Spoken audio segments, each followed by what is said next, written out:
کہ میں نے تمہارا نام عثمان خلیفہ صوم کے نام پر نہیں رکھا ہے بلکہ تمہارا نام عثمان بن مظعون کے نام پر رکھا ہے۔ عثمان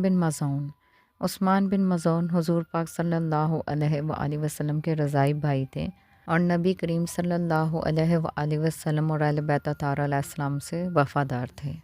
بس اہل سنت تاریخی مصادر میں بھی امیر المومنین حضرت علی ابن ابی طالب علیہ السلام کے انہی فرزند کو عثمان بن مظعون کے ساتھ مخصوص کیا گیا ہے اور یہ کہا گیا ہے کہ یہ نام امیر المومنین حضرت علی ابن ابی طالب علیہ السلام نے اپنے وفادار دوست عثمان بن مظعون کی محبت میں رکھا تھا،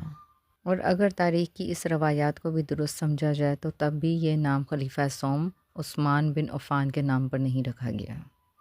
جبکہ معتبر اور مستند روایات کے مطابق امیر المومنین حضرت علی بن ابی طالب علیہ السلام کی زوجہ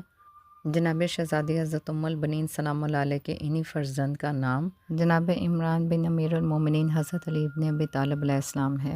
پس ان تینوں ناموں میں سے کوئی ایک بھی، جیسا کہ اعتراض مذکور میں دعویٰ کیا گیا ہے، نہ ثابت کیا جا سکتا ہے اور نہ ہی اس سے خلفاء کی خوشبوئے محبت کو استشام کیا جا سکتا ہے۔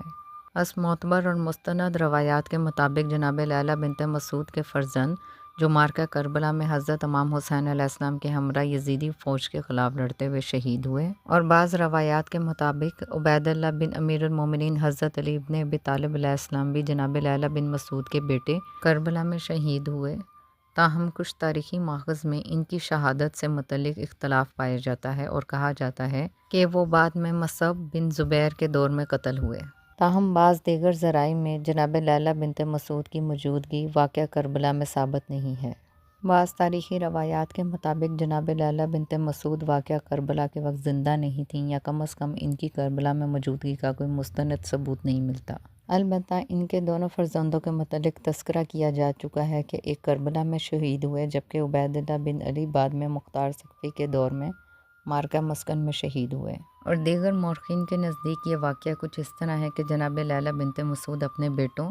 یعنی جناب محمد اصغر اور جناب عبید اللہ کے ساتھ واقعہ کربلا میں شریک ہوئیں، اور محمد اصغر اپنے بھائی جناب حضرت امام حسین علیہ السلام ابن امیر المومنین حضرت علی ابن ابی طالب علیہ السلام کی حمایت میں شہید ہوئے۔ جناب لیلہ بنت مسعود نے اپنے بیٹوں کی شہادت پر صبر کیا اور گھبرائی نہیں، اور اپنے عظیم صبر سے ممتاز تھیں، اور انہوں نے اپنی موت تک خاندان کے افراد کو ان کے مصائب کے دوران تسلی دی۔ بعض روایات میں ہے کہ جناب لیلہ بنت مسعود اور ان کے بیٹے عبید اللہ کو واقعہ کربلا کے بعد اسیروں میں قید کر لیا گیا، اور اسیری سے رہائی کے بعد جب مدینہ واپس آئیں تو جناب لیلہ بنت مسعود نے مدینہ میں ہی رہائش اختیار کی اور وہیں آپ کی وفات ہوئی۔